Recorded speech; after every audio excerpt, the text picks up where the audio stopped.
So I'm not going to be paying £120 for my bank just for going overdrawn £8, right? So I'm thinking, I'll give them a chance to solve it. If they didn't solve it, I'll go to a different provider, right? They didn't solve it, so I went back to my old bank account, which if you have a look in the method of payment screen MP, you'll see 2 different bank accounts, one for Barclays, one for Alliance and Leicester.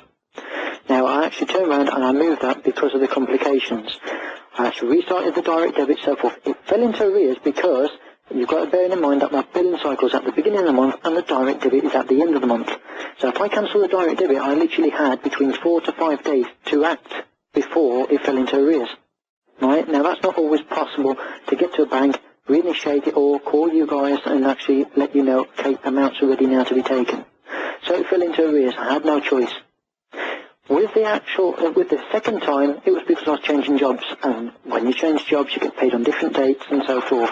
That's right, yeah. So, as a whole, that was the only times I was actually late on payment, and I made sure that you got paid as and when I got paid and caught up with.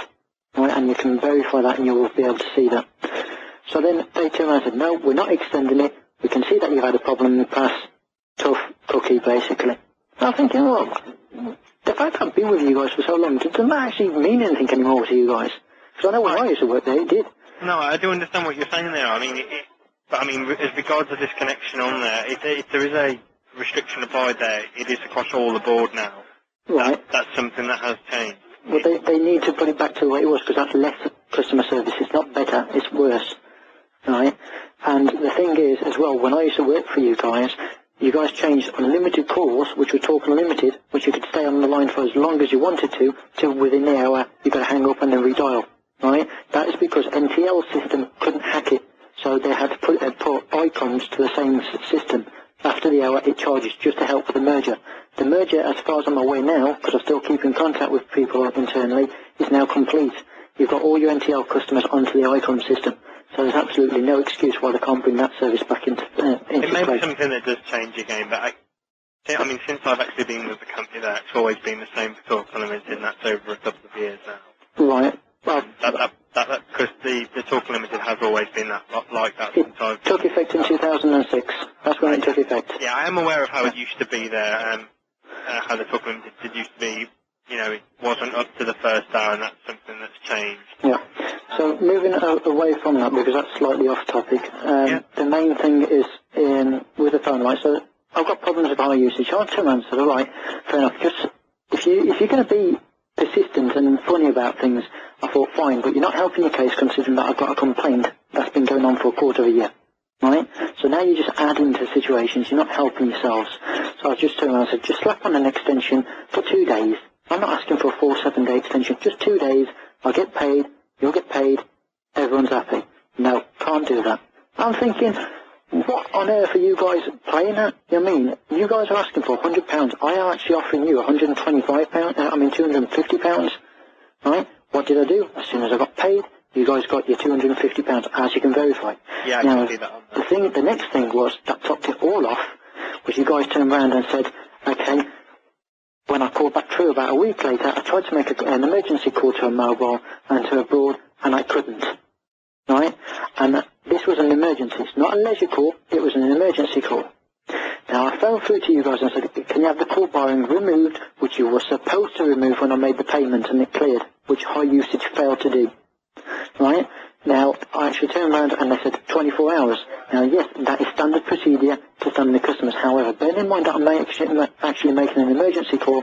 I told them to go through to the National Telephony Centre and have it put forward on the switchboard, which would have had that call barring removed within 20 minutes, at the latest 2 hours. The person who actually took the call turned around and said, I'm not trained on that. I'm going to have to refuse to do that. I said, okay, not a problem. If you're not trained, put me forward to a manager who can do that. A manager's in the meeting. I said, look, you're working in a call centre, right? I can understand that your manager might be in the meeting, but I'm pretty much sure there is at least one that's on the floor, right? Get that manager here so he can do that. He eventually goes and gets the manager that's in the meeting, and as you can imagine, he's pretty much pissed off because he's actually been interrupted. So he's coming out, right, and taking it out on me, basically. And I'm saying, look, I've got an emergency, I need for it to be overridden.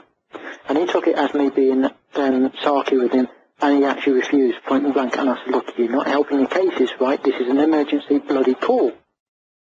Right. Nothing got done.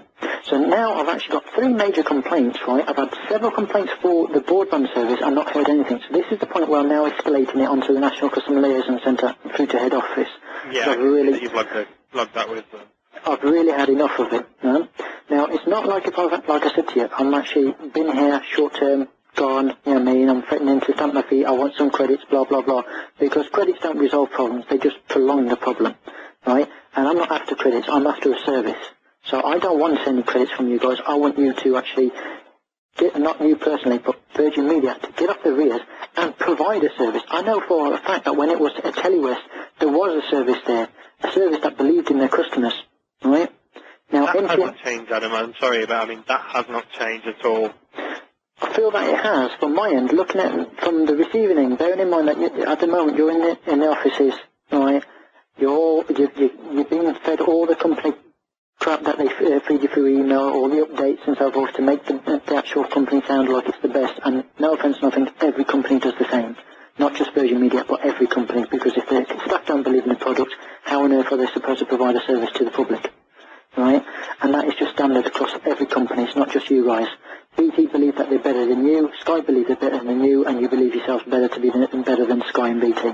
So every company is actually told the benefits of each individual. Right? And I've worked for HomeServe and British Gas, and they're both competitors. And I see the same mumbo-jumbo given there as I was when I was at Virgin Media, under Telewest. So it's just under to me. The reason why I'm looking to now disconnect, right, is because of all this trouble. Nothing's been apologised. In fact, I actually got a nice little letter come through the post today saying, not quite fixed. I'm wondering what the hell's in here. Is it some SIM cards or something? Someone tried to bribe me to stay or something? I open it to find a blindfold. You know what I mean? To be straightforward, it looks like a bloody Tampax.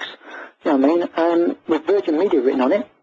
And then afterwards, when I actually look at it, it said sleep on it. You know what I mean? I'm thinking, is this an insult? You know what I mean? You're telling me to sleep on it when I've got all these actual complaints going through and actually no apologies in writing or somebody doing a jack about it. So I'm thinking, no, not really. And I did arrange a disconnection, and the only reason why I cancelled that disconnection was simply because when they installed it, the engineer came along and cut the actual BT wire in order to thread through the Telewest phone line through the same hole. So now, if I want to go to BT, guess what? They're going to charge me £125 to come and install it. Now, I don't see why I should be liable for that personally. Right? Now, what I'm looking to do is disconnect the phone line and become voice over IP. I mean, Skype are offering unlimited landline calls for £1.96 a month. You know what I mean? And I can't see how you're going to beat that by providing me a landline and providing me with unlimited calls. No, I mean, Skype is a service that you use over the internet, is that right? That's right, yes. So the PC has to be turned on, but when I'm at home, the PC is on anyway. So to me, I'm not going to be missing out on any calls. No, I mean, Skype, I mean, there's not a competitor that can match that. It's just providing a telephone line. The telephone line rent is more than what you pay for Skype. So. Yep. So and it's about time that Virgin Media starts investing in voice over IP, because it is the future. That's where things are moving forward to. But I am aware of that. I mean, the next thing that Virgin have launched is mobile broadband in line with competitors. I mean, voice over IP may be something they also look into. I understand it's a fairly new concept with regards. I mean, I say fairly new. It's been around for some time now, but it's really taken off as of late. So, maybe something that gets launched, but I can't answer on behalf of that because I'm not being advised on whether we are going to or whether we're not going to be doing that. Yep. So, but as I say, that's I'm not looking to go to BT or anything like that. I was originally because I was looking to go with O2 broadband because they've got an outstanding actual reputation at the moment. If you actually go into compare the market, for example.com, and actually take a look at the actual reviews, they're actually getting glowing 9 out of 10, right? Compared to you guys that are struggling to make 5 out of 10. Oh, right, okay. So they're actually doing quite well with customer reviews. So I was actually going to go with O2 broadband, and on my mobile, I'm no longer with Virgin Mobile. I used to have all 4 services with you guys. Right. Virgin Mobile's all scrapped now because you guys offer no real incentive for me to be on Virgin Mobile, whereas on O2, at least I got free calls to any O2 number with unlimited number of texts as well. You know what I mean? So, and that's on pay as you go. You pay £15 a month on that, that's what I got. You know what I mean? And half my friends are on now too. You know what I mean? Vodafone offers free calls throughout the weekend to any landline, to any mobile.